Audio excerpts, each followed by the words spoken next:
की बात में विशेष कवरेज लेकर आए हैं आपके लिए। मैं हूं अदिति राजपूत, आपके साथ मैं हूं चंदन भारद्वाज और बड़ी खबर से शुरुआत कर रहे हैं, जहां इसरो का रॉकेट अपने रास्ते से भटक गया है। ये जानकारी सामने आ रही है। तीसरे चरण में ये रॉकेट जो है वो अपने रास्ते से भटका है। सैटेलाइट अन्वेषा को लेकर ये रॉकेट उड़ा था, जो जानकारी है।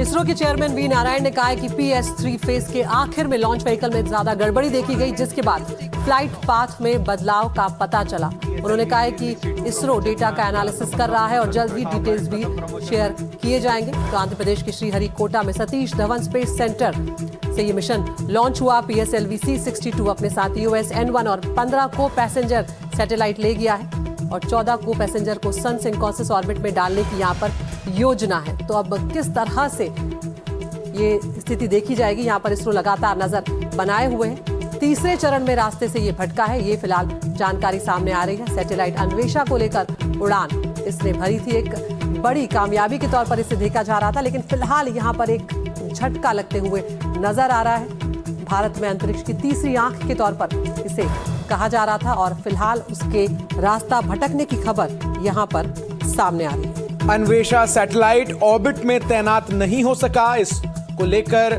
इसरो चीफ ने बयान जारी किया है कि तीसरे स्टेज में दिक्कत आई। पल्लव बागला हमारे साइंस एडिटर तमाम जानकारी के साथ इस खबर पर जुड़ गए। पल्लव सर, क्या टेक्निकल फॉल्ट आया जिस कारण ये जो रॉकेट है वो अपना रास्ता भटक गया? देखिए, इसरो ने केवल इतना ही बताया है कि PSLV की जो 64वीं उड़ान थी, PSLV C62, जिसमें अन्वेषा सैटेलाइट को ले जाना था, वो 4 स्टेज का रॉकेट है। 3 स्टेज ने अपना काम किया। तीसरी स्टेज के अंत पे, जो कि एक लिक्विड इंजन स्टेज है, उसमें कुछ खराबी आई और उसको डिविएशन मिला, माने कहीं से वो भटक गया। अब उस पे इसरो के चेयरमैन ने ना तो इसको सक्सेसफुल डिक्लेयर किया है, ना ही फेलियर डिक्लेयर किया है।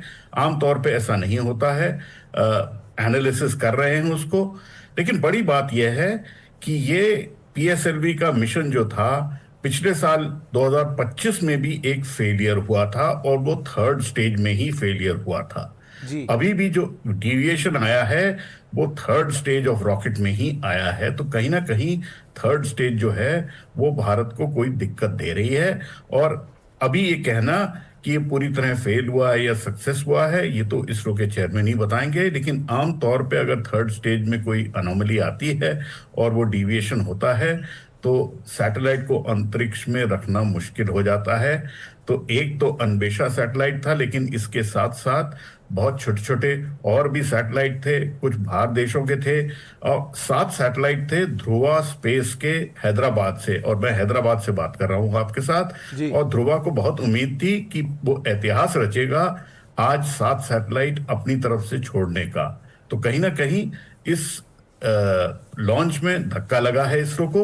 अगर ये फेलियर बताया जाता है तो बैक टू बैक 2 फेलियर हो जाएंगे PSLV के। PSLV भारत का एक वर्क हॉर्स रॉकेट है। 64वीं उड़ान थी उसकी और अभी तक उसमें केवल 5 ही फेलियर हुए हैं। तो बहुत सक्सेसफुल रॉकेट है वो। और अगर ये आज की फ्लाइट को फेलियर बोला जाता है तो ये 5वां फेलियर होगा इसरो के PSLV का। इसमें जो अन्वेषा सैटेलाइट था वो बड़ा खास DRDO का बनाया हुआ एक सर्वेलेंस सैटेलाइट था और 15 और छोटे सैटेलाइट थे जो को पैसेंजर थे।